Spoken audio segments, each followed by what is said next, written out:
Saya mau start record sebentar. Ya, Oke, disiapin. Ya, siap, Pak. Ya, disiapin ya. Ya, Pak. Udah? Sudah, Pak. Siap. Oke. Untuk ujian kali ini kita punya waktu jam 13.00 sampai 14.30. Karena kita tadi Siap, Pak. kita beraja, kalau memang masih ada waktu untuk memperbaiki ataupun saran-saran dari Bapak-Bapak sekalian, kita tetap kita buka ya. Saya kira itu dari saya sebagai yang dipercayakan untuk memimpin sidang ini. Silahkan kepada Saudari Ita untuk memaparkan hasil penelitiannya ya, atau hasil insya Allah jadi tesisnya selama waktu kurang lebih tidak lebih dari 20 menit. Saya kira demikian. Silahkan Saudari Ita untuk presentasi. Oke, pertama-tama saya mau ucapkan terima kasih atas kehadirannya dosen pembimbing pertama saya, Pak Agus Sudarya, dan dosen pembimbing kedua saya, Pak Pamur Supriyatno. Saya juga ucapkan terima kasih untuk reviewer 1, Pak Idris Joike, reviewer 2, Pak Iwan Syahtaria, dan reviewer ketiga, Pak Tatar Bonar. Ucapan terima kasih juga untuk para staf Prodi dan teman-teman yang hadir dalam kesempatan kali ini. Hari ini saya akan menampilkan hasil penelitian saya yang berjudul Analisis Manajemen Industri Kelapa Sawit Nasional guna memperkuat strategi pertahanan negara. Latar belakang, peranan dan fungsi pertahanan akan semakin penting karena sangat erat kaitannya dengan perekonomian. Sesuai dengan pernyataan Strainer, dalam membangun kekuatan bangsa, terdapat dua unsur fisik yang harus diperhatikan, yaitu faktor ekonomi dan faktor pertahanan. Permintaan minyak nabati global meningkat sebagai respon perdagangan fungibility. Produktivitasnya yang unggul menjadikan minyak nabati sebagai SDA yang dapat diperbarui paling kompetitif di pasar global. Di Indonesia sendiri, peran strategis sawit diantaranya adalah seperti mendongkrak devisa negara. Indonesia juga menguasai industri kelapa sawit dunia, didukung dengan perkebunan sawit terluas dan kapasitas produksi CPO terbesar di dunia. Namun, realisasi penerimaan pajak hanya sebesar 2,1% dibanding dengan perputaran uang yang mencapai 1,2 triliun per hari. Maka dari itu, pemerintah telah menerapkan satu program yang dikenal dengan program mandatory biodiesel, di mana per 1 Januari 2020 penerapannya telah mencapai B30. Penelitian ini membawa desolan seperti Indonesia adalah negara eksportir terbesar di dunia. Namun dihadang dengan desainnya di antara lain adalah tantangan dan hambatan pengelolaan sawit di Indonesia. Maka dari itu, penelitian ini membawa 3 rumusan masalah. Pertama, bagaimana mekanisme implementasi kebijakan program mandatory biodiesel. Yang kedua, bagaimana kesiapan Indonesia menghadapi tantangan dan kendala dalam implementasi kebijakan mandatory biodiesel. Dan yang ketiga, seberapa jauh insentif biodiesel mampu menahan gelombang kepentingan sehingga kemandirian energi dapat tercapai. Tujuan penelitiannya secara akademis diharapkan memberi kontribusi ilmiah pada kajian tentang manajemen SDA sawit. Secara praktif dapat memberi manfaat melalui analisis pertimbangan pembuatan kebijakan. Dalam tinjauan pustaka, penelitian ini grand teorinya adalah ilmu pertahanan negara, dengan middle teorinya adalah teori manajemen pertahanan, dan applied teori yang digunakan adalah teori implementasi kebijakan by Grindel pada tahun pemikirannya 1980. Dalam pertahanan negara, riset dan development di bidang pertahanan dapat memberi pengaruh positif pada sektor perekonomian. Pada negara berkembang, pertahanan dapat membantu dan membentuk struktur sosioekonomi. Dalam pertahanan negara itu diklasifikasikan itu menjadi 4. Dan penelitian ini fokus terhadap manajemen pertahanan, dengan variabel yang paling dilihat adalah melibatkan beberapa stakeholder. Dalam implementasi kebijakan by Grindel itu dibagi menjadi 2, yaitu content of policy dan context of implementation, yang digunakan untuk melihat apakah ada hambatan implementasi kebijakan, serta apakah upaya mengatasi hambatan tersebut. Mohon izin Pak Nano. Ya. Saya mulai Pak, mohon maaf. Oke, saya lanjutkan, mohon maaf. Untuk breakdown research-nya, outcome dari penelitian ini adalah biodiesel Indonesia sebagai EBT yang kuat terhadap kondisi ekonomi dunia, serta biodiesel sebagai EBT dalam mencapai kemandirian energi. Dalam metodologi penelitiannya, penelitian ini menggunakan pendekatan kualitatif dengan berlokasi di Jakarta. Kemudian data primernya diperoleh langsung dari informan dan data sekundernya dikutip dari hasil sumber lain. Metode pengumpulan data secara wawancara mendalam dilaksanakan terhadap Aprobi, Gapki, EBTKE, BPDPKS, dan Pertamina. Sementara dokumentasi datanya melalui PT Wilmar dan PT Musimas.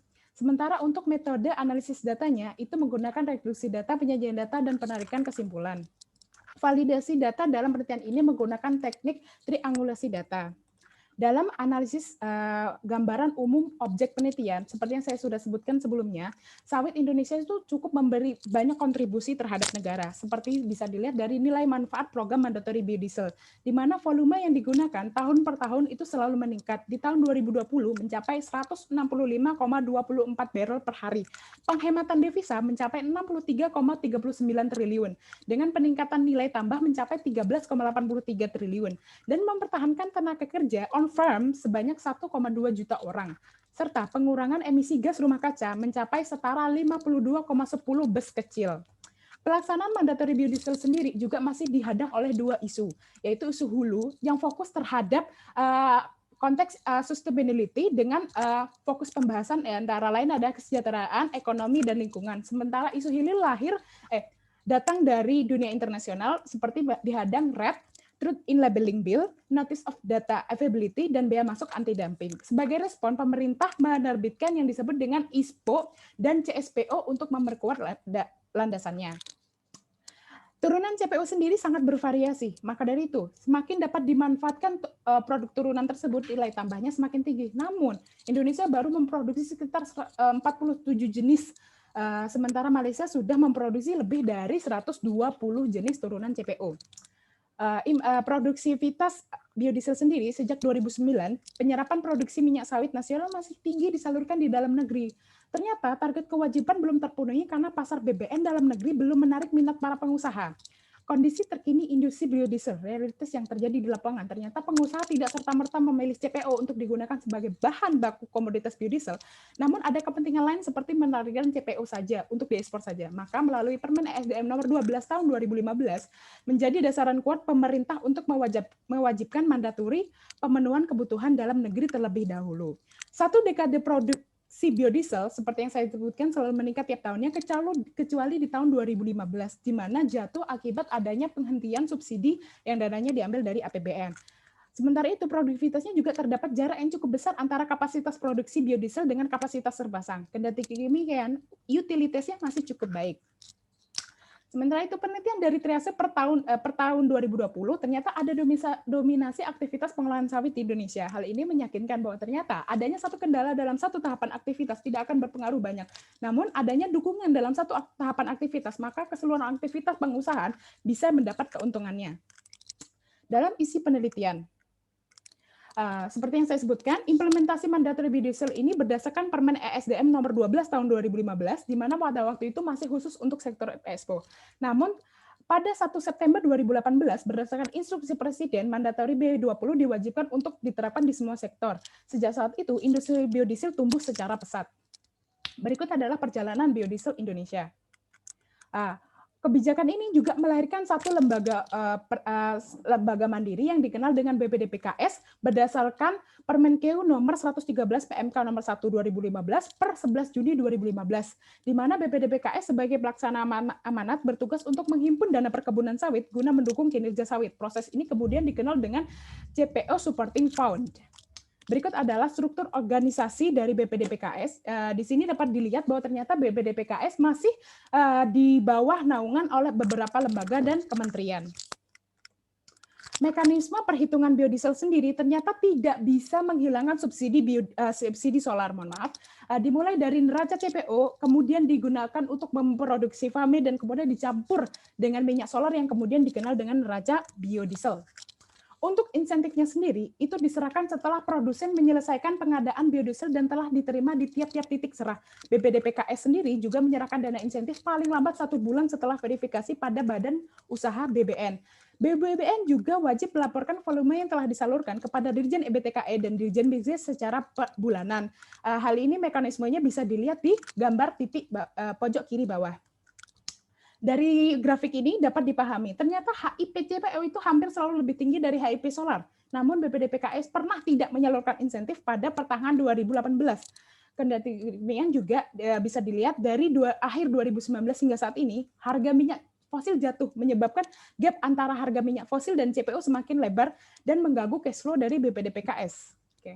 Hal ini pun dibuktikan dari keuangan BPDPKS ternyata dari awal itu telah mencapai 33,6 triliun, di mana sebesar 30,2 triliun sendiri itu disalurkan untuk insentif biodiesel dan menyisakan saldo akhir sebesar 100 miliar. Hal ini kemudian menjadi pertanyaan, apakah bisa mengcover kebijakan atau program selanjutnya.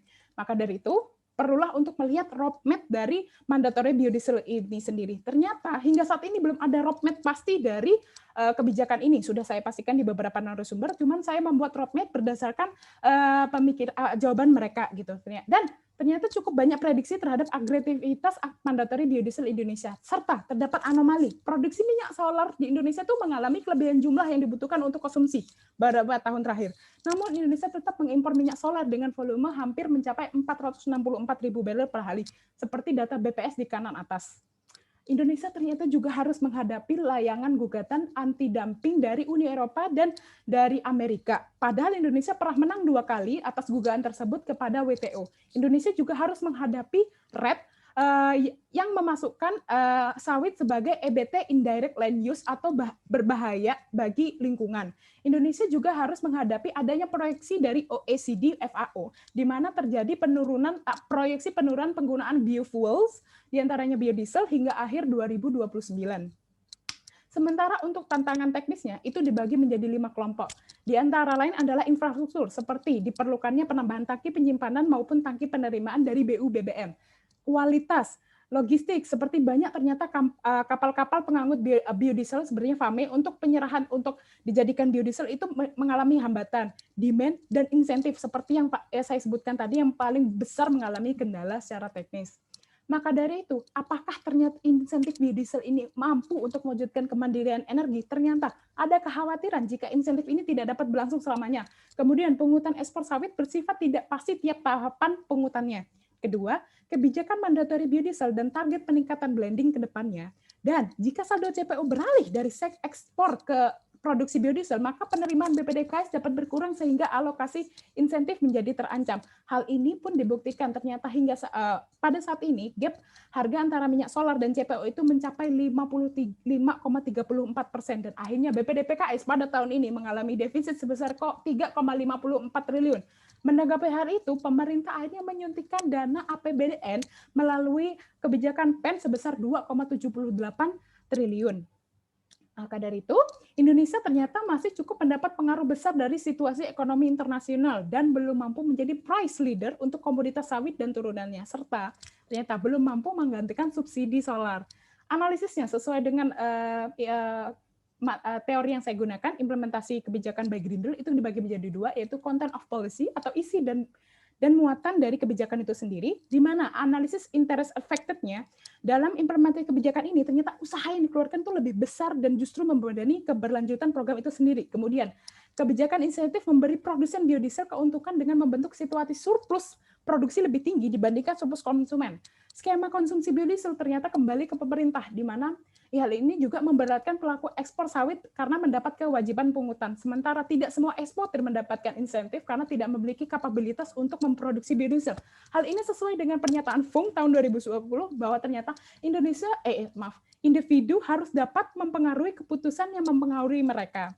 Kemudian analisis type of benefit, dasaran mekanisme pungutan ekspor masih belum begitu kuat. Hal ini ternyata bertolak belakang dengan model kesesuaian Korten terhadap implementasi kebijakan. Karena keputusan implementer ini dalam membentuk output program cukup terlalu terburu-buru dalam menentukan bauran campuran yang lebih tinggi. Maka jika output program tidak sesuai dengan kebutuhan kelompok sasaran, jelas outputnya tidak dapat dimanfaatkan secara maksimal. Kemudian analisis extent of change and sufficient, ternyata mandatory biodiesel merupakan mega proyek yang memiliki imbas pada banyak aspek kehidupan. Insentif biodiesel akan terus berlanjut karena 3 hal. 1, Kebijakan menimbulkan situasi di mana produsen biodiesel akan selalu membutuhkan suntikan dana dari manapun itu dalam jangka panjang. Kedua, program mandatory biodiesel membutuhkan insentif dalam produktivitasnya tidak akan menggantikan subsidi solar, serta adanya kemungkinan di mana harga biodiesel hampir selalu lebih tinggi daripada harga diesel. Analisis side of decision making, pengelolaan sawit masih berada di bawah beberapa kementerian sehingga membuka tumpang tindih arah kebijakan. Sesuai dengan konsep good governance, maka permasalahan akan timbul, membuka peluang akan timbul dan membawa terminologi yang menggambarkan kekuatan besar substruktur yang mampu mengendalikan dua arah gerak kelompok aparatnya. Kemudian, analisis program implementers. BPDPKS seyogyanya mampu mengintervensi harga yang jatuh karena oversupply. Namun kenyataannya tidak terjadi. Kelompok sasaran masyarakat yang masyarakat sebagai kelompok sasaran harusnya sudah cukup dengan kebijakan ini, namun ternyata subsidi solar masih belum bisa dihapus. Dan sesuai dengan amanat perkebunan, maka seharusnya dana besar tersebut setidaknya digunakan untuk memperkuat hulu dulu sebelum menyentuh sisi hilir. Namun kenyataannya seperti data dari KPK, 64 hingga 90% ditujukan untuk insentif biodiesel.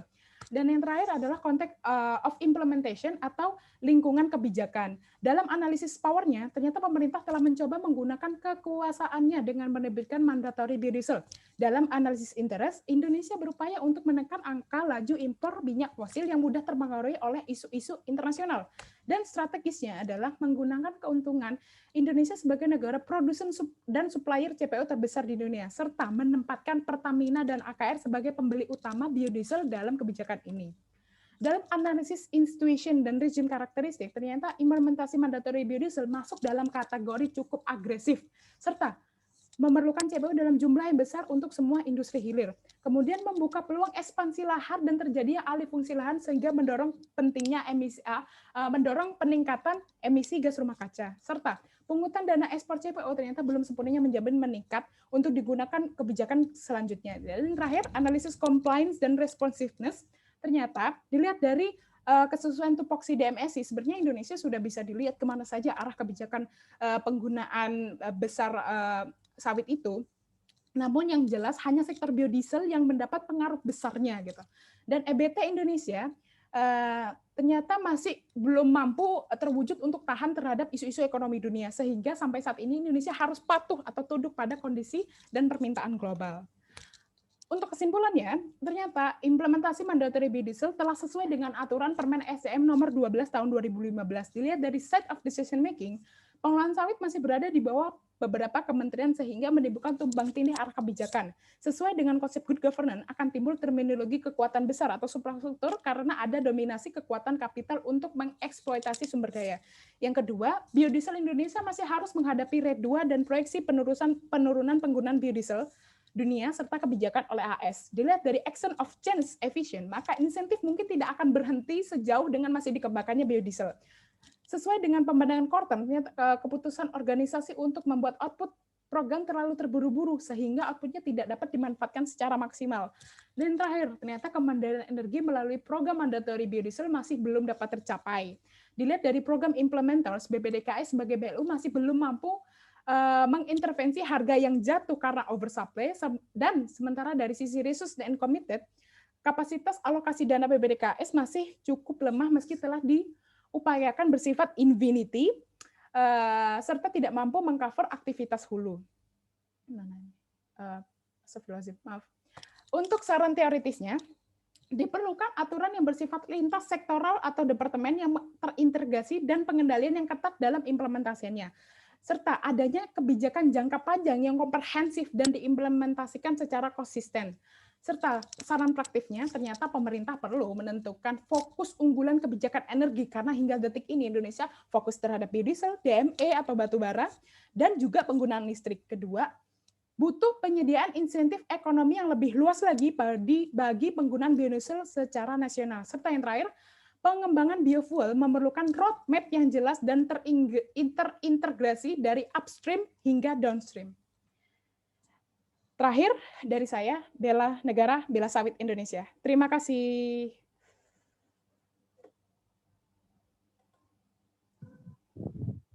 Baik, terima kasih atas paparannya dari Saudari Ita ya. Siap, Pak. Waktunya harusnya berhenti sampai dengan jam 1.31 karena dimulainya di jam saya jam 1.11 menit. Jadi kelewatan berapa menit? 4 menit. 4 menit. Ya. Siapa? Nah, sebagai pembelajaran. Baik, terima kasih kepada Bapak-bapak review atau penguji semua. Sebetulnya kita ini udah 2 kali presentasi seperti ini, baik kepada pembimbing pertama, juga kepada pembimbing kedua, dan juga kami bersama-sama pembimbing kedua dan pembimbing ke-1 melakukan bimbingan secara bersamaan kepada mahasiswa ITA ini, kepada calon master ini ya, calon magister ini. Demikian kami persilahkan kepada Bapak Royke untuk memberikan pertanyaan, masukan, saran, atau mungkin klarifikasi.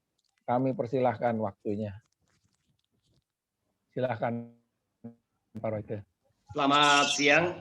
Yang siang. kami hormati pembimbing 1 Bapak Masda TNI Purnawirawan Dr. Agus Sudarya, pembimbing 2 Brigjen TNI Purnawirawan Makmur Supriyatno, dan penguji 2 Kolonel Laut Dr. M. Ikhwan, dan penguji 3 Kolonel Sus Dr. Andes Tatarbona Silitonga, dan semua teman-teman saudari ITA yang berbahagia.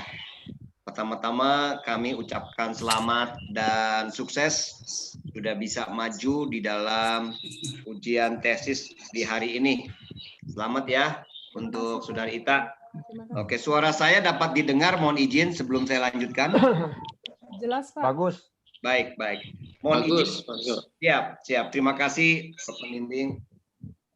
Saya ada beberapa pertanyaan. Yang pertama, saudari Ita, terkait dengan judul analisis manajemen industri kelapa sawit nasional guna memperkuat strategi pertahanan negara. Apa yang saudari Ita ketahui tentang strategi pertahanan negara? Silakan. Aduh, strategi pertahanan negara itu bentuknya ya ini sistem pertahanan semesta. Ini siapa punya suara ya? Kok bisa? Raisa itu rahasia, sama Raisa yang jawab itu. Iya, Raisa siapa ya? Kok bisa Raisa yang jawab? Memang dari MP ya? Hanya Bapak ini ikut bersidang prodi lain Pak. Iya, mohon maaf ya untuk saudari Raisa, mohon maaf. Silakan saudari Ita untuk menjawab. Pertama saya mau menjelaskan kenapa saya menggunakan pernyataan memperkuat strategi pertahanan negara. Saya mengacu pada pemikiran bahwa ternyata memang ada korelasi atau hubungan antara pertahanan dan ekonomi. Jadi, jika untuk membangun suatu negara yang kuat, itu harus memiliki pertahanan yang kuat. Pertahanan yang kuat itu didukung dengan ekonomi yang kuat. Maka dari itu, dengan adanya manajemen kelapa sawit yang baik, itu seperti dengan kontribusinya dengan menyumbang devisa dan menghemat impor minyak solar benar, itu dapat dialokasikan dana yang tidak digunakan untuk sawit pada awalnya kan 2015 menggunakan APBN itu untuk kebijakan lainnya seperti itu. Hal ini pun ternyata dibuktikan dengan salah satunya mampunya pertahanan itu naik kebutuhan keanggarannya seperti itu, dan ternyata kan dibaliknya sawit berkontribusi Pak gitu seperti itu. Oke, ya terima kasih untuk jawabannya, saudari Ita. Siapa? Dalam strategi itu ada 3 substansi dasar. Ada 3 substansi dasar. Apakah saudari Ita bisa menjawab apa substansi dasar dalam suatu strategi? Yang pertama adalah planning, atau ya yang pertama planning, yang kedua itu pengorganisasian, yang ketiga itu implementasi, dan yang ketiga itu controlling, dan pada akhirnya masuk ke evaluasi seperti itu Pak. Oke. Untuk manajemen sebetulnya itu kurang tepat ya saudari Ita. Jadi dalam bicara soal strategi sesuai dengan buku putih pertahanan Indonesia di halaman 50 itu dikatakan bahwa ada 3 substansi dasar yaitu apa yang dipertahankan, bagaimana cara mempertahankan, dan dengan apa mempertahankan. Jadi kita mungkin sering mendengar kata-kata ends, ways, ya, means, ya. Ya, Pak. Ah, Ya, Pak. itu kalau bicara soal strategi itu jawabannya ya. Oh, siap, Pak. Kalau yang tadi bicaranya itu soal manajemen, betul. Ada planning ya. Oke, Iya, siap, oke. Itu dipahami dulu ya, Saudara Siap, Ita. Pak. Nah, baru kemudian dikaitkan dengan 3 permasalahan yang Saudari Ita angkat ya. Yang pertama yaitu yang terkait dengan kebijakan, betul ya? Iya, siap, Pak. Bagaimana mekanisme implementasi kebijakan ya, program mandatory biodiesel. Nah, bagaimana coba dijawab dengan ringkas? Kalau menurut Saudari Ita sebagai riset sudah belum ini mekanismenya, implementasinya sudah bagus? Kalau yang saya dapat dari hasil penelitian saya ini, ternyata hal itu tidak berjalan dengan secara maksimal, Pak. Karena ternyata saya lanjutkan, tidak berjalan secara maksimal. Ternyata karena masih banyaknya kendala-kendala dan tantangan baik itu dari dalam negeri dan luar negeri yang menjadikan kebijakan mandatory biodiesel ini cukup sering berubah-ubah. Itu bisa dilihat dari mana? Pertama dari roadmap-nya yang selalu berubah-ubah. Memang Presiden itu memiliki hak prerogatif untuk memperbarui kebijakan seperti instruksi Presiden yang terjadi di tahun 2018 dan mempercepat biodiesel yang pada awalnya itu Pak, penerapan B30 itu pada tahun 2022, ternyata dipercepat pada tahun 2020 seperti itu. Kedua, itu bisa dilihat cukup. Boleh cukup Saudara Ita. Cukup. Ini semangat sekali nih Saudara Ita ini, semangat. Sudah mau dikeluarkan, Pak. Oke. Nah, di dalam kesimpulan tertulis site of decision making. Siap, Pak. Pengolahan sawit masih berada di bawah beberapa kementerian. Iya, siap. Kalau menurut Saudari Ita, yang bagusnya bagaimana sih, yang idealnya? Ini pertanyaan yang saya tunggu-tunggu sebenarnya, Bapak. Karena gini, bukan bermaksud untuk komparatif, tapi di Malaysia sendiri itu, Pak, itu pengelolaan sawit itu sudah secara khusus dilaksanakan pada satu lembaga khusus, di mana di dalamnya itu sudah termasuk pemerintah. Sementara di Indonesia itu tidak. BPDPKS itu dianggap paling dekat dengan MBOP atau Malaysian Palm Oil Board, padahal Indonesia sendiri punya DMSI. Cuman DSMI di sini tuh hanya asosiasi yang mengisi asosiasi-asosiasi lebih kecil di bawahnya terhadap industri hilir. Jadi yang paling dekat itu sebenarnya BPDPKS, tapi tidak bisa lagi untuk sejajar dengan MBPO karena pertama ternyata BDPKS itu kan masih di bawahnya Dirjen Keuangan kan, Pak. Dia lahir dari Permenkeu. Jadi intinya jika ada masalah atau ada apa, dia harus koordinasi itu di banyak lembaga. Pertama, satu Kementerian EBTKE, kedua Kementerian Pertanian dan Kementerian Keuangan seperti itu. Jadi kalau mau lihat harusnya yang lebih bagus seperti apa? Naik tingkat, Pak. Ada waktu itu gerakan-gerakan yang disebut dengan saya lupa namanya teman, dia itu naik tingkat lagi agar lebih tinggi pengelolaannya jadi satu pintu seperti itu, nggak usah khusus di sawit tapi khusus di perkebunan. Seperti itu, Pak. Cukup Saudari Ita, cukup. Siap. Itu ada di dalam rekomendasi Saudari Ita? Siap, Pak. Itu ada hasil saran teoritis apa saran praktis?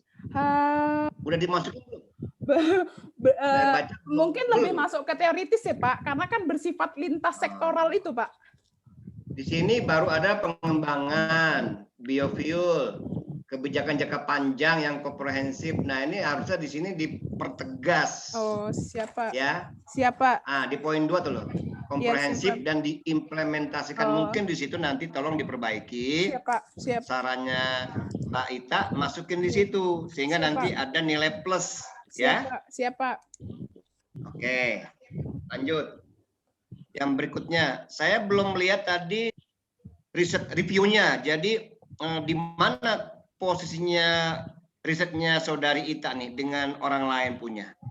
Tadi saya kok belum lihat Iya, ya. ini ya penelitian terdahulu ya Pak. Saya izin ini ya Pak ya. Ya betul. Ya, Ya. sebentar saya share-nya via PDF Pak. Soalnya sangat besar banget, nggak masuk Pak gitu loh. Oh, nggak dimasukin dalam slide ya? Iya, mohon maaf, izin Pak. Soalnya Ada berapa ya? Ada berapa yang mau diangkat dalam penelitian terdahulu? kalau dalam penelitian saya sebenarnya kan kalau normalnya ada 5, cuman saya masukkan 6 Pak. Cuman yang kuat Oke. ada Pak 2 Pak. Sebentar Nggak ya Pak. apa-apa, nggak apa-apa. Saya hanya mau tanya aja, posisinya Saudari Ita di mana nih dibanding dengan yang lainnya yang sudah meneliti? Kalau untuk dibandingin yang sebelumnya Pak, gini, kalau seperti yang paling baru nih penelitian dari Faisal Basri Pak, dia itu mencoba untuk berargumentasi bahwasanya sawit ini sangat merugikan karena apa? Hanya menguntungkan dari dari sisi pengusaha aja dan itu membuka potensi untuk ekspansi lahan. Tapi bagi saya beda Pak, kalau saya melihat gini, Indonesia itu sudah sangat berupaya untuk bebas dari fosil, tenaga fosil yang dimana itu cukup memiliki pengaruh dari luar. Indonesia mau mandiri seperti itu kan Pak. Jadi saya melihatnya harus lanjut dengan implementasi yang lebih baik. Kedua, dasaran mekanisme pembiayaan yang lebih kompleks seperti itu Pak. Jadi janganlah hanya insentif biodiesel, kan isu hulu bisa dapat dana ini seperti itu Pak. Iya. Nah, tadi di awal saya tanyakan terkait dengan strategi pertahanan negara. Iya. Kalau menurut hasil risetnya Saudari Ita, ini hasil riset Saudari Ita, bagaimana dengan kondisi perkembangan kelapa sawit di Indonesia? Apakah prospeknya semakin bagus terkait dengan pertahanan negara atau justru sebaliknya? Pertama, semakin bagus Pak. Seperti yang sebutkan pertama kan Indonesia tuh ternyata industri pengelolaan turunan CPO itu kan cukup sedikit ya Pak. Masih 47 dibandingkan yang lain. Ternyata kulit kelapa sawit sendiri untuk yang hubungannya dengan pertahanan itu sekarang sedang diadakan penelitian untuk menjadi anti rompi. Rompi anti peluru Pak, seperti itu. Ada di dalam tulisannya Mbak Ita ada? Kalau saya sebutkan secara spesifik menjelaskan hal tersebut enggak Pak. Justru itu nilai plusnya Saudari Ita, tambahkan aja. Nanti kan ada penyempurnaan, tambahkan. Itulah yang terkait dengan unsur-unsur pertahanan negara. Makanya sebetulnya topik ini menarik sekali dan bagus kalau nanti dikaitkan dengan pertahanan negara. Tadi dimasukin aja tadi rompi. Terus mungkin ada lagi yang lain ya. Siap. Sehingga nanti antara judul dengan pembahasan tuh jadi match gitu loh. Siap Pak. Ya, oke. Nah, kemudian yang terakhir dari saya untuk question 3, seberapa jauh insentif biodiesel mampu menahan gelombang kepentingan terkait dengan kemandirian energi? Coba berikan jawabannya yang singkat. Pertama gini Pak, seperti yang saya sudah jelaskan, ternyata insentif biodiesel ini sendiri cukup besar, paling besar itu diterima oleh produsen biodiesel untuk memproduksi biodiesel. Tapi produsen biodiesel ini ternyata juga produsen CPO, di mana mekanisme keuangannya ini Pak didapat ternyata dari keseluruhan aktivitas ekspor CPO. Tapi tidak semua eksportir yang dapat insentif ini, karena dia nggak punya kapasitas itu sendiri Pak. Jadi kan untuk seperti model kesesuaian Korten, Pak, harusnya kan seimbang seperti itu. Lah bagaimana cara membuat imbang ini? Lah kan harus ada lagi perluasan implementasi kebijakan seperti itu, Pak. Jadi tidak hanya fokus dalam permen tidak ada. Dalam permen SDM nomor 12 2015 nggak diatur. Oh, sebenarnya bukan diatur kayak gitu, Pak. Karena gini loh, Pak. Untuk mendapatkan insentif ini, orang itu masuk dalam tender lah, Pak. Tender. Jadi dipilihnya itu berdasarkan kemampuan. Setiap insentif berbeda-beda. Seperti tahun 2018 itu 18 pengusaha. 2019 itu 19. Yeah. Dan sekarang 18 lagi. Tapi kan ya itu lagi, Pak. Tidak pernah ada yang kecil-kecil kayak pengusaha sawit kecil, rakyat kan tidak dapat, Pak. Karena tidak punya. Oh, jadi ini masih berorientasi kepada pengusaha-pengusaha besar. Iya, seperti itu, Pak. Kenyataannya seperti itu memang. Sudah dijawab di dalam tesisnya Saudari Ita? Sudah, Pak. Boleh saya tunjukkan? Ada, Pak. Oh, enggak usah. Ya, itulah yang perlu nanti menjadi sisi positif daripada tulisan Saudari Ita dibanding dengan peneliti terdahulu. Siapa? Ya. Jadi harus ada nilai tambah ya daripada tulisan kita dibanding dengan kajian-kajian peneliti terdahulu. Ya. Siapa? Jadi saya ucapkan selamat. Yang penting Saudara Ita kuasai dan kemudian tadi dimasukkan tadi terkait dengan hal-hal yang berkaitan dengan pertahanan negara. Siapa? Ya, jadi dalam strategi itu ada 3 ya, jangan lupa ya. Ya, Ya, ada ends, ada means, ada ways, ya. siapa? Tolong itu juga dikaitkan. Itu saja mungkin pembimbing 1 dan 2 masukan dari kami reviewer. Sekali lagi selamat untuk Saudara Ita. Terima kasih Pak, terima kasih. Sama-sama. Terima kasih Pak Royke sebagai penguji 1, dan ini kalau saya catat secara garis besar itu ada 5 masukannya Pak Royke. Yang pertama masalah strategi pertahanan negara ya. Itu memang kita udah bahas juga waktu latihan itu. Cuma mungkin juga belum keburu masuk nih. Yang kedua masalah di saran ya, walaupun agak acak dikit nih. Yaitu integrasi dari para kementerian itu supaya satu pintu lah, kira-kira begitu ya. Kebijakan maupun pelaksanaan implementasi dan juga insentif ya. Yang ketiga penelitian terdahulu ya, itu juga tadi mungkin tidak dipaparkan. Kalau ada supaya disempurnakan. Yang keempat keterkaitan terhadap strategi pertahanan, ini yang paling menonjol. Tadi ada manfaatnya sebetulnya, yaitu untuk menjadikan rompi anti peluru. Itu penting menurut Pak Royke, dan saya juga penting itu, saya kira untuk lebih ditonjolkan. Sehingga apa yang ada di judul itu semakin mengerucut ke strategi pertahanan, itu memang ada manfaatnya. Yang berikut adalah insentif biodiesel tadi. Jadi insentif biodiesel itu sampai dengan sekarang hanya dinikmati dalam tanda petik oleh perusahaan-perusahaan besar. Saya kira itu yang perlu dicatat dan juga nanti perlu dimasukkan ke dalam tesis dari Saudari Ita ya. Dan untuk itu terima kasih sekali lagi Pak Royke. Saya kira sama-sama terima kasih ya. Terima kasih. Jadi kita lanjutkan kepada penguji kedua.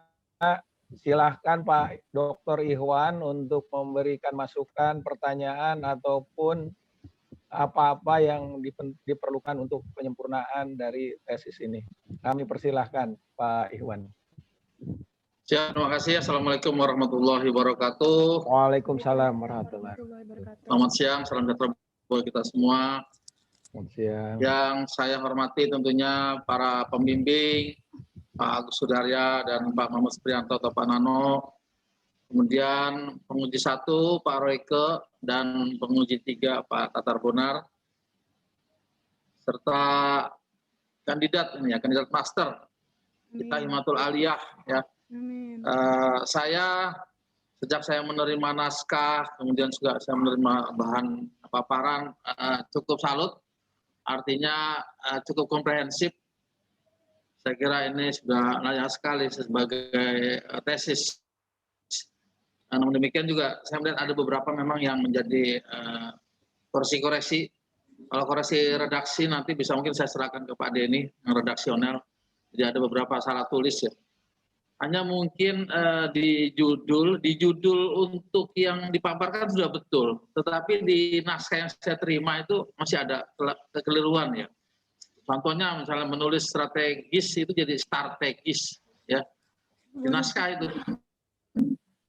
Saya dari judul ini saya ingin sebetulnya sedikit mengoreksi saja, menambahkan. Jadi pada saat proposal itu kan sudah ada kata-kata industri kelapa sawit itu sebagai industri strategis nasional. Nah ini sebetulnya tidak usah dihilangkan karena yang sekarang ini yang saya terima ini kan, coba dari Alia ditayangkan judulnya ya. Siap Pak. Sebentar.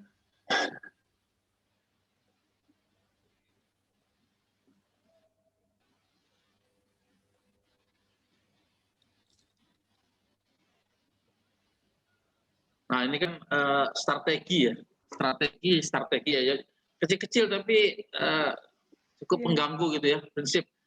Nah saya menyarankan ini judul ini ada perubahan sedikit, artinya tidak. Jadi kalau orang baca ini kan analisis manajemen industri kelapa sawit nasional.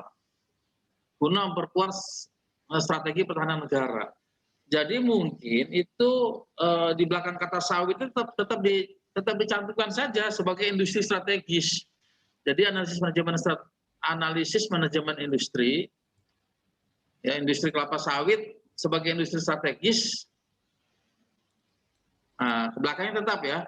Yes. Sebagai industri strategis nasional, guna memperkuat strategi pertahanan negara. Ya, cukup panjang, tidak masalah. Tapi kan secara variabel nggak terlalu mengganggu. Ya, itu dari judul. Kemudian, ini saya memang menarik sekali nih kaitannya dengan bisa di-close, saya kira sudah selesai kita. Oh, siap, Pak. Saya tertarik sekali dengan Anda di sini kan mengutip habis tentang Badan Pengelolaan Dana Perkebunan Kelapa Sawit ya, BPDPKS. Karena yang tadi sudah Anda sampaikan, BPDPKS ini boleh dibilang insentif pemerintah yang hanya menyentuh tadi disampaikan hanya hilir ya, hulunya tidak. Jadi para pengusaha, dan itu tadi sudah disampaikan, tidak semuanya ya, lebih banyak kepada fokus industri kelapa sawit yang besar saja, mendapatkan insentif yang luar biasa. Tujuan pemerintah sebetulnya kan bagus. Artinya ini adalah untuk kemandirian energi ya. Seperti kita ketahui, fosil kita ini yang ke depan semakin menipis, bahkan bisa habis ya. Kita harus mencari alternatif untuk kemandirian energi ya, salah satunya ini adalah dengan kelapa sawit. Namun tadi juga Anda sudah sampaikan, dengan adanya perbedaan yang cukup signifikan ya antara harga ya biodiesel dengan diesel, ini kan tadi di slide berapa itu saya lihat cukup tinggi, bisa mencapai hampir 50% perbedaannya.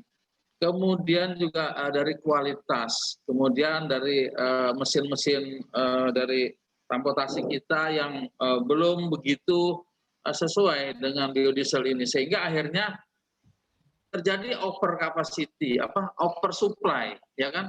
Produksi kelapa sawit atau dieselnya yang tinggi, tapi konsumen kecil. Nah, inilah terjadi permasalahan lagi, ya kan? Terjadi permasalahan lagi. Walaupun kita sudah didukung dengan beberapa kebijakan-kebijakan dari pemerintah ya, melalui mandatori Permen SDM itu nomor 12 2015. Kemudian ditambah kita adanya permasalahan isu-isu ya. Nah, saya menyoroti kembali lagi ke masalah BPD PKS ya. Ini kata-katanya BPD PKS nih. PKS ini seperti Partai Keadilan Sejahtera ya. Padahal apa itu perkebunan kelapa sawit ya. Ya, perkebunan kelapa sawit. Ini kan dikelola oleh 7 kementerian. 7 kementerian. Saya lihat 7 kementerian, banyak sekali. Jadi di slide Anda tuh slide berapa ya? Ini juga salah satu koreksi ya, nanti kalau slide itu yang lain yang hadir di sini, mahasiswa MP, slide itu dinomori ya. Dinomori. Jadi kalau ada nomor slide, jadi kalau kita nanti mau menunjuk, nanti Pak Denny disampaikan ke yang lain ya. Kalau kita mau menunjuk slide nomor sekian, ini kan slide tidak ada, ya, tidak ada nomor. Ya. Nah, di situ ada 7, nah di sini ya, di sini ada 7 kementerian dari mulai Menko Perekonomian, Menko Keuangan, ya Menteri Pertanian, Perindustrian, SDM, Perdagangan, ya. Nah sampai boleh dibilang ini telah terjadi nih kan tumpang tindih arah kebijakan, ya kan. Di bawah bingung, ya kan, pasti bingung dalam tataran pelaksanaannya, ya. Sehingga waktu itu memang untuk semangat untuk kementerian energinya cukup tinggi, sehingga juga dana tergelontor pemerintah ke sana cukup besar. Tapi yang terjadi akhirnya menjadi tumpang tindih arah kebijakan. Nah, di Malaysia itu kan lembaganya sudah ada ya, lembaga khusus nih yang menangani sawit. Mungkin nanti juga salah satunya ini ya kita sarannya kau masukkan ya. Siapa? Ya perlunya mungkin apa itu? Lembaga khusus. Perlunya lembaga khusus mengenai sawit ya. agar tidak terjadi arah kebijakan. Itu saran ya. Nanti tambahkan seperti itu. Nah, kemudian turunan daripada CPO ini kan kita tadi Anda katakan 47 ya. Itu saya mau tanya itu. Karena Wilmar sendiri setahu saya sudah 99. 47 itu di mana? Apa yang diakui negara, pemerintah, atau bagaimana itu? Kalau dari saya jawab ya Pak, sebentar. Ya. Sebentar. Jadi gini Pak, itu sendiri datanya dari hasil hasil dari BPS seperti itu Pak. Tapi itu klasifikasi kayak kalau disebut dalam biologi itu kayak kelasnya seperti itu Pak. Jadi 47 itu diantaranya seperti oleukemia, juga itu nanti di dalamnya produk seperti kosmetik, seperti minyak sawit, seperti itu Pak. Tapi untuk yang lebih kecil, karena gini Pak, untuk terdaftar sebagai produk itu kan ada prosedurnya gitu kan. Tapi pada tahap ini apakah semua bentuk itu masih dalam tahap pengembangan atau tidak seperti itu Pak? Tapi itu data 47 itu dari secara garis besar dari klasifikasinya mana? Dari data BPS terhadap industri kelapa sawit Indonesia 2019 kalau tidak salah. 2019. Oke, berarti dari BPS ya. Siap Pak. Karena pada saat KKDN yang 2019 kemudian pada saat itu kan kebetulan untuk prodi KE Tan Energi itu sempat mendatangi PT Wilmar ya yang di Dumai di pusat sana. Dan kita mengetahui bahwa sana sudah memiliki 99 ya produk turunan dari CPO ini. Ya memang tadi itu kosmetik apa dan sebagainya selain awalnya itu ya. Jadi mungkin tadi itu ya dari BPS mungkin yang sudah terdata ataupun sudah berhasil dikembangkan ya. Yes. Nah, kemudian kalau Malaysia kan ini 120 ya, 120 kita jauh tertinggal. Nah, isu-isu untuk pengembangan industri kelapa sawit ini kan besar ya, termasuk dari luar negeri di mana mereka yang pada saat itu sudah saya sampaikan kalau di Eropa itu kan sedang mengembangkan dari kembang matahari ya kan? Siap. Nah di kita ini kan akhirnya isu-isu bahwa kita sudah merusak hutan ya, baik hutan lindung, kemudian hutan lindung konservasi dan lahan gambut ya. Jadi dengan perluasan kelapa sawit ini mengganggu sehingga pada saat itu kan melalui Inpres nomor 8 tahun 2018 ya ini adanya penghentian perluasan ya deportasi karena dianggap deforestasi ya. Jadi hutan-hutan itu terjajah lah terganggu. Nah ini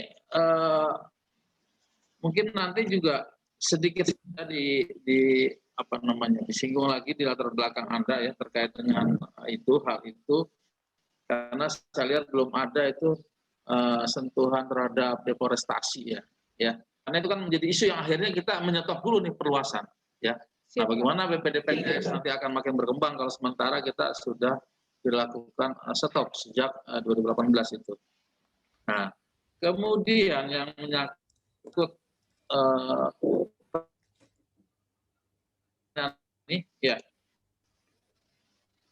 ini kan insentifnya tinggi sekali ya. Insentif biodiesel ini kita kisaran 60% sampai 90%. Atau tadi sudah sampaikan di dalam slide adalah 30,2 triliun. Ya. Nah, keberlanjutan kebijakan mandatori ini ya, keberlanjutan kebijakan mandatori biodiesel, jika BPDPKS ini tetap mengalami defisit, ya, bagaimana menurut saudara? Apakah harus hentikan atau bagaimana atau mencari pola lain? Silakan. Saya membagi jawaban ini menjadi dua, yaitu berdasarkan jawaban dari narasumber dan berdasarkan hasil analisis saya. Jika dari jawaban narasumber itu dari pihak EBTKE, ya EBTKE itu menyebutkan dan BPDPKS itu menyebutkan sebenarnya gini Mbak, ya kita memang menghadapi cash flow untuk pembiayaan mekanisme mandatori biodiesel. Hal yang bisa dilakukan dalam jangka pendek adalah kembali lagi pada hanya penyaluran di PSO seperti itu. Dan ini lagi Mbak, jangan terlalu terburu-buru terhadap pembauran yang lebih lanjut gitu. Dari analisis saya, kebijakan kebijakan Kementerian Keuangan itu sudah benar karena per tanggal 20 Desember 2020 itu sendiri telah diperbarui mekanisme pungutan pajak dari yang awalnya hanya 5 sampai 50 US dollar per ton gitu, itu berubah naik sampai 55 dolar per ton. Dan itu klasifikasinya itu dibagi menjadi 15. Dan yang paling penting buat saya nih Pak, jawabannya jangan mundur karena ternyata Indonesia itu membawa beban sebagai negara pertama yang mengimplementasikan B30. Amerika saja hanya B20, Malaysia saja B15, Cina saja baru B5. Jika kita Indonesia mundur sebagai pentolon orang yang melakukan hal pertama akan membawa nama buruk bagi Indonesia. Apalagi kita kan sudah menghadapi isu-isu luar negeri seperti itu, Pak. Jadi bagi saya adalah tetap dilanjutkan dengan adanya PMK nomor 119 tahun 2020, itu akan lebih baik, Pak. Tapi yaitu pengelolaannya mohon untuk tidak hanya fokus terhadap insentif biodiesel. Karena apa? Jika Indonesia itu bauran kebijakan akan semakin naik di kemudian hari sampai menjemput, nggak usah B100, B50 aja. Indonesia sudah tidak bisa surplus CPO lagi, Pak, kalau nggak ekspansi lahan, gitu kan. Tapi gimana cara nggak ekspansi lahan? Yaitu replanting, karena ternyata replanting itu, Pak, dananya masih cukup kecil. Seperti itu, Pak. Oke, terima kasih ya. Jadi ya pemikiran Anda ini sebetulnya yang diharapkan jadi masukan. Saya berharap Anda tidak berhenti sampai di tesis ini saja ya. Anda bisa menulis di manapun berkaitan dengan tadi yang Anda sampaikan ya. Siap, Karena Pak. sudah selama ini memang mungkin hanya implementasi yang memang yang kurang pas. Kemudian bagaimana penilaian saudara Ita ini kandidat tentang kemandirian energi ini melalui sawit? Melalui sawit. Apakah sudah cukup baik atau bagaimana? Siap. Pertama-tama Indonesia ternyata sudah membuktikan kalau Indonesia itu pernyataan dari Uni Eropa yang memasukkan EBT sawit ini sebagai kategori bahaya untuk lingkungan itu tidak terbukti karena ternyata di sidang terakhir 2 kali 2013 dan 2018 Indonesia menang atas gugatan Uni Eropa gitu dan menyebabkan jawaban dari WTO itu menyebutkan seperti ini, ya memang tidak ada kesinkronan anggapan dari Uni Eropa terhadap sawit Indonesia, bukan sawit Indonesia, sawit dunia. Dan yang terakhir, kenapa Indonesia gini loh, Indonesia punya tujuan untuk mandiri energi, itu harus dicapai seperti itu. Karena apa? Terbukti dari yang seperti sekarang sedang booming itu Pak adalah nikel.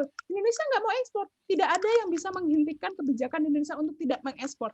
Sama sepertinya tidak ada yang bisa menghentikan Indonesia untuk merdeka dan mandiri melalui sawit seperti itu. Baik, terima kasih. Nah, pertanyaan saya terakhir. Nah, kalau begitu apa langkah-langkah pemerintah Indonesia ini untuk menghadapi tantangan ini dan bagaimana progresnya? Oke.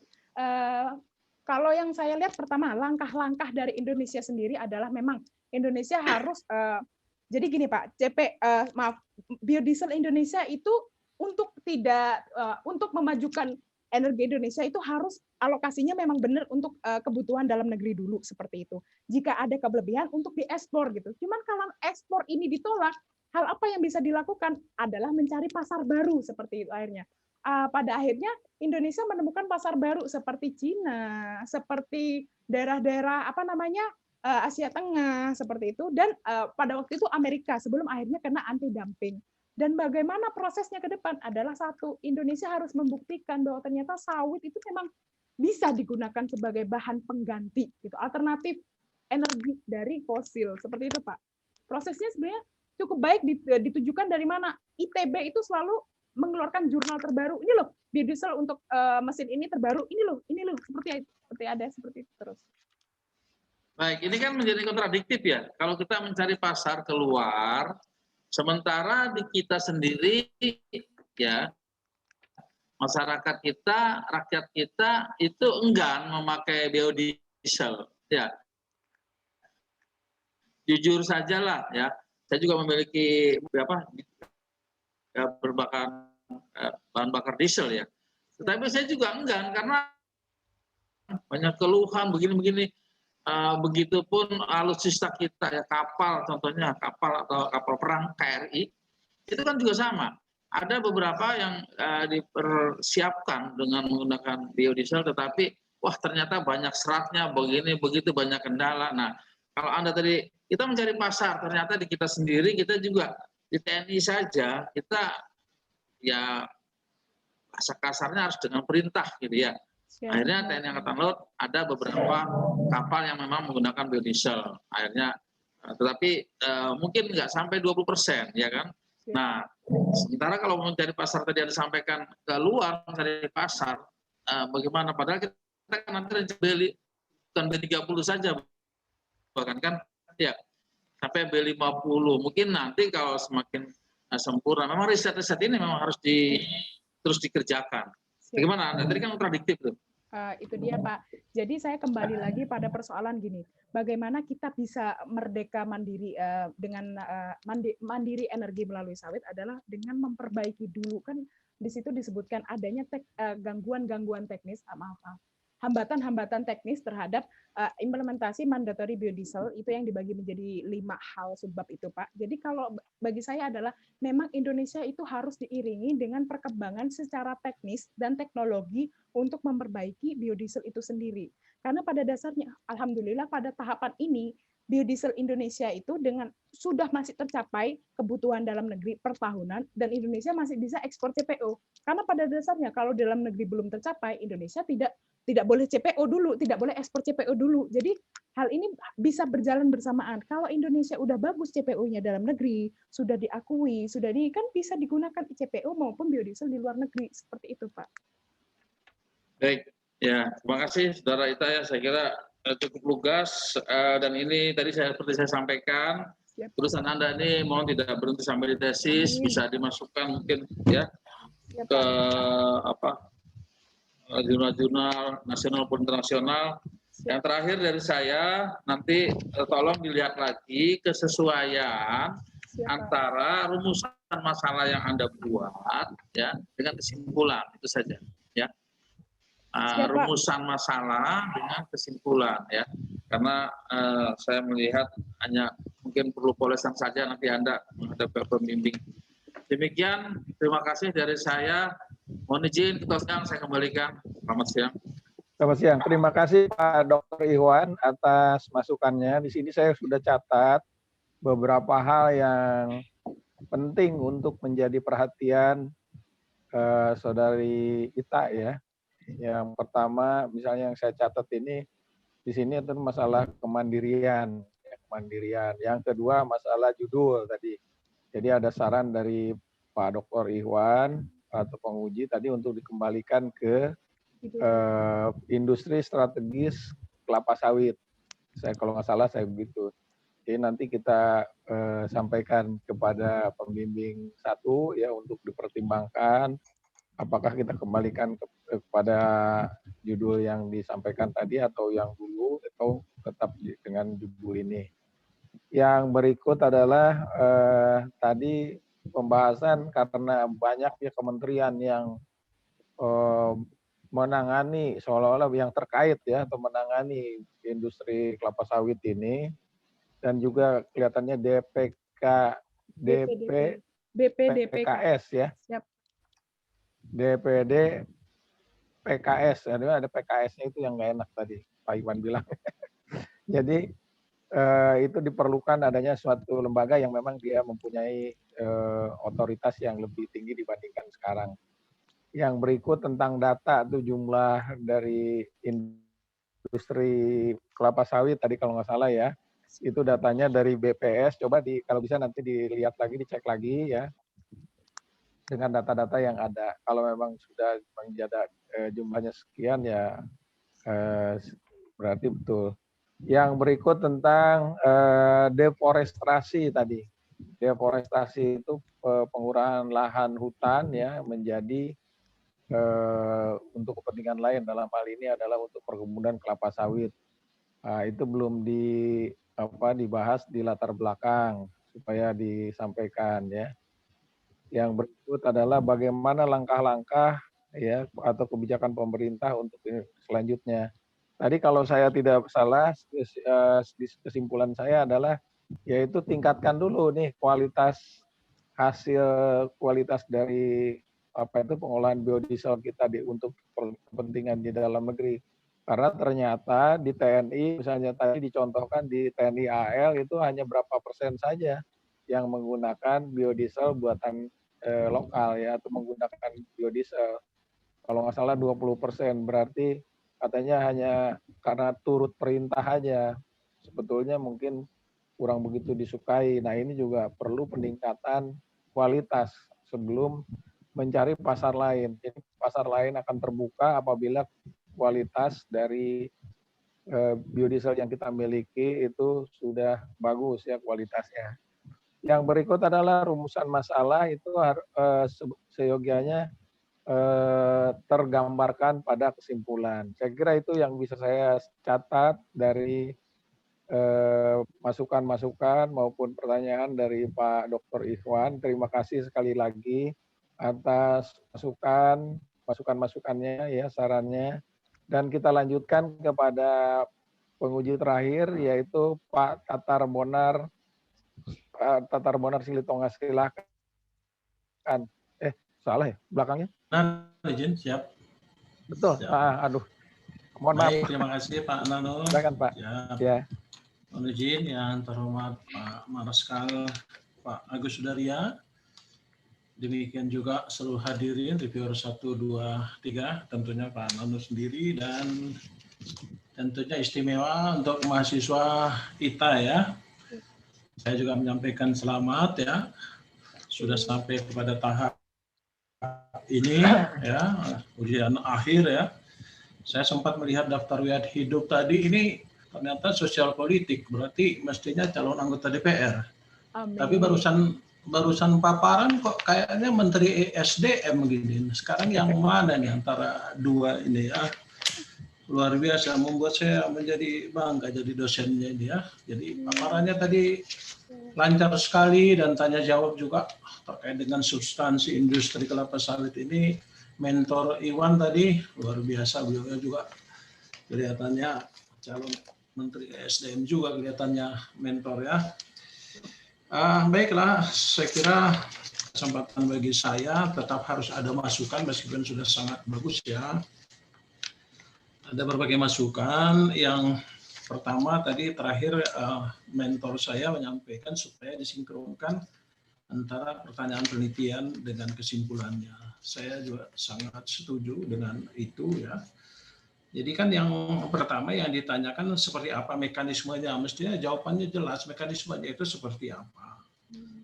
Ya kan, tantangannya seperti apa yang dihadapi, hambatannya itu disebutkan apa gitu. Saya melihat memang uraiannya apa menyebutkan apa kurang begitu spesifik jelas gitu. Coba nanti diformulasikan lagi ya. Siap. Begitu juga yang ketiga gitu ya. Dan itu harus tergambarkan pada kesimpulannya gitu. Nah terkait dengan saran rekomendasi saya melihat di sini kan ada 2 saran kemudian tambahan beberapa poin lagi. Ini membuat saya bertanya-tanya ini mengapa ada seperti yang muncul lagi gitu 1, 2, 3, 4, 5 yang paling belakang ini.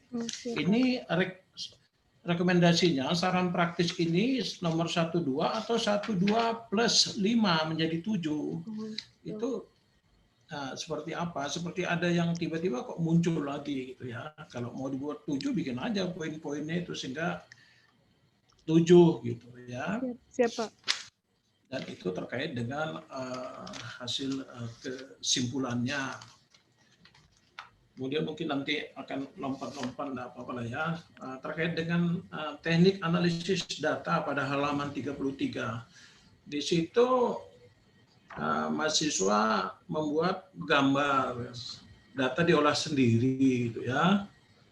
Ini pengumpulan data dengan reduksi sampai dengan kesimpulan itu sudah standar, itu merupakan metode dari Miles dan Haberman gitu ya. Coba dilihat lagi gambarnya, jadi jangan sampai nanti seakan-akan nanti Ita mengakui itu sebagai pendapatnya, kecuali kalau Anda memang Myers dan Haberman kan, nggak salah kan, mestinya Ya, Pak. bukan gitu ya. Ya, Pak. Jadi buatkan seperti itu. Kemudian terkait dengan abstrak, ya, abstrak ini kan miniatur dari penelitian ini. Saya melihat latar belakang itu sangat banyak ya. Pak. Separuh sendiri gitu ya. Mestinya 1-2 kalimat baru langsung penelitian ini ditujukan untuk apa gitu. Ditujukan untuk apa itu pertanyaan penelitian. Sebetulnya pertanyaan penelitian sudah Anda sebutkan di sini. Kemudian menggunakan metode apa sudah juga gitu ya. Baru terakhirnya gitu. Nah, kesimpulannya di sini kan nggak menggunakan kalimat secara langsung gitu jawabannya. Iya, Pak. Sebagai contoh, biodiesel Indonesia masih harus menghadapi RED 2 dan proyeksi penurunan penggunaan biodiesel. Padahal kan itu Anda menanyakan masalah apa itu? Apakah manajemen ini bisa mendorong kemandirian industri kan seperti itu kan ya? Siap, Mestinya Pak. itu jawabannya. Apakah memang betul mendorong kemandirian? Ini kan terkesan menjadi mengambang, meskipun sebetulnya Anda menurut yang saya cermati tadi, Anda sangat menguasai naskah ini yang Anda tuliskan. Kemudian begini, terkait dengan bab 4 ini, Ita, ini yang Anda tuliskan ini tidak lazim kalau menurut saya ya. Di bab 4 itu memang yang pertama deskripsi objek penelitian ya, betul ya? Siap. Oke, sementara kita tinggalkan dulu tuh deskripsi objek penelitian itu kan melengkapi. Kita kan bicara hasil data dengan pembahasan ya. Siap, Pak. Ya, jadi hasil datanya itu apa? Yang pertama terkait manajemen, pertanyaan penelitian Anda ya kan? Iya, Yang siap, kedua Pak. tantangan dan hambatan, yang ketiga itu tadi. Jadi jangan sejauh mana tetapi bagaimana pertanyaan penelitiannya. Sejauh mana itu kayaknya nggak lazim. Jadi pakai kata bagaimana semuanya. Ya, Pak. Nah, jadi hasil data itu yang Anda uraikan itu terkait 3 hal itu menurut saya. Misalnya 42.1-nya terkait dengan bagaimana mekanismenya, 42.2 itu bagaimana hambatan dan tantangan. Yang 42.3 itu bagaimana itu tadi mendorong kemandirian. Baru pembahasan terkait dengan itu, bukan dengan cara seperti ini kalau menurut saya. Jadi 43.1 itu terkait dengan mekanisme Anda bahas berdasarkan teori ataupun penelitian terdahulu. Bukan menggunakan metode seperti ini. Jadi Anda itu tidak lazim. Saya yakin nggak terlalu sulit ini Anda formatkan karena bagi saya Anda cukup menguasai ini ya. Bahkan tadi saya bilang Menteri ESDM sehingga saya yakin gitu. Jadi sebaiknya Anda sesuaikan seperti itu gitu. Tidak dengan cara ini gitu. Anda kan langsung membahasnya berdasarkan ini. Berbagai perspektif itu. Apakah Anda membahas itu satu persatu terhadap pertanyaan penelitian 1, terhadap pertanyaan penelitian 2, terhadap penelitian 3. Mungkin kan ada bagian-bagian terpilih. Iya, siap, benar. Setuju enggak yang saya sampaikan tadi bahwa pada bagian bab 4 itu kita kesampingkan dulu soal deskripsi objek penelitian, bahwa yang Anda bahas adalah yang pertama Anda menyajikan temuan Anda, hasil data. Baru hasil data itu Anda bahas berdasarkan teori dengan penelitian terdahulu. Siap.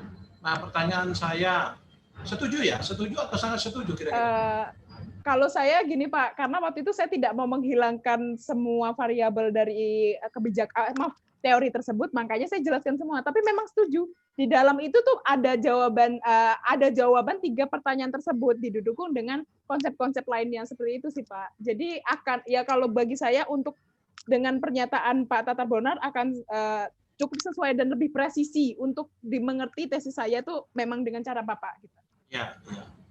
Baguslah kalau memang setuju, tinggal nanti Anda mengorganisasikannya, Anda susun sedemikian rupa sehingga menjadi lebih mudah untuk kita pahami ya. Siapa? Gitu. Dan terkait dengan Anda membahas berbagai perspektif ini Anda cantumkan di mana itu? Di bab 3 dengan bab 2 masuk di mana itu?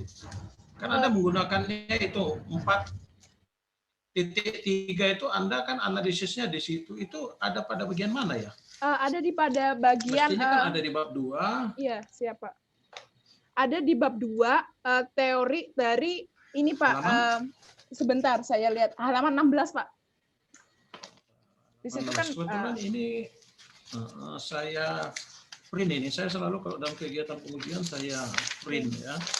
Halaman 16. Halaman 16 tapi gambarnya ada di halaman 17 Pak. Jadi saya boleh ngasih pernyataan sebentar belum Pak? Oh, sangat boleh. Ya, gini. Jadi kan dalam implementasi kebijakan itu sebenarnya teori yang termuka itu ada 2, dari Edward 3 dan dari Grindel.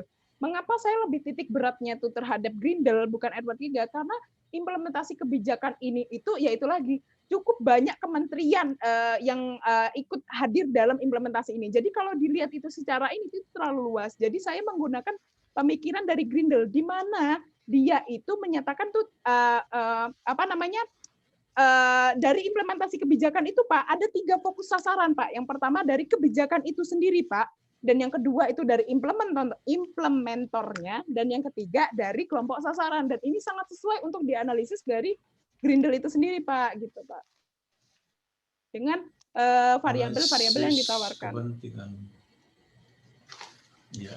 Jadi halaman 16 itu sudah mencakup ini 4.3.1 ini ya. Cukup nyakup. Jadi total itu ada 6 tambah 3, 9 Pak variabelnya Pak. Ya. 16. Di halaman 17 Pak yang di bawah gambar. Halaman 17 ya. Iya. Paragraf paling akhir. Analisis kepentingan ya. Oke ya, jadi sudah ada gitu ya. Sekarang masalah penempatan saja, tapi tadi mahasiswa sudah sependapat ya. Saya kira sudah satu frekuensi di sini ya.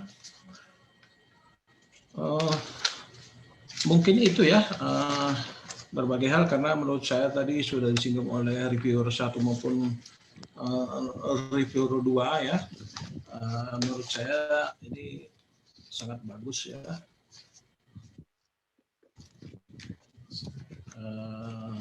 Tesis yang sudah Anda kerjakan ya. Mungkin soal ada penyempurnaan, karena memang sepanjang yang saya tahu selama seumur hidup saya namanya ujian tesis belum pernah ada yang belum ada perbaikan gitu ya. Kayaknya belum pernah. Siapa tahu Anda pernah tahu ada nggak yang nggak pernah ada perbaikan sama sekali? Mohon izin Pak, saya cukup sedikit mengikuti ujian tesis dan sejauh ini pasti ada semua sih Pak. Pasti ada ya. Iya siap Pak. Ya, kita manusia berarti, Pak, tempat salah. Waduh, saya kira saya juga udah tahu ya. Baik, izin saya kira demikian Bapak Ketua Sidang. Terima kasih banyak atas kesempatan yang diberikan kepada saya. Terima kasih, selesai. Terima kasih Pak Tatar Bonar. Ini udah kedengeran belum? Udah ya? Cukup Pak, kedengeran jelas. Ya, terima kasih Pak Tatar Bonar sebagai reviewer atau penguji terakhir ya, penguji 3. Dan saya catat di sini secara makro itu ada 5 juga ini masukannya ya. Yang pertama itu tadi yang juga disampaikan oleh reviewer atau penguji kedua yaitu Pak Ikhwan, permasalahan itu harus sinkron dengan kesimpulan. Sebetulnya ini juga udah dibahas pada kita gladi ya, percobaan waktu pembahasan dengan pembimbing 1. Yang kedua itu masalah rekomendasi atau saran ya. Kalau sarannya 2, jangan jadi 7. Kalau 7 ya 7 aja disampaikan sarannya.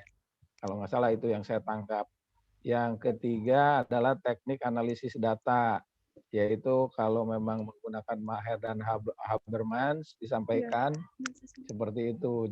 Bukan anggapannya bukan merupakan hasil dari olahan sendiri. Yang keempat abstrak ya supaya diperbaiki tadi ya.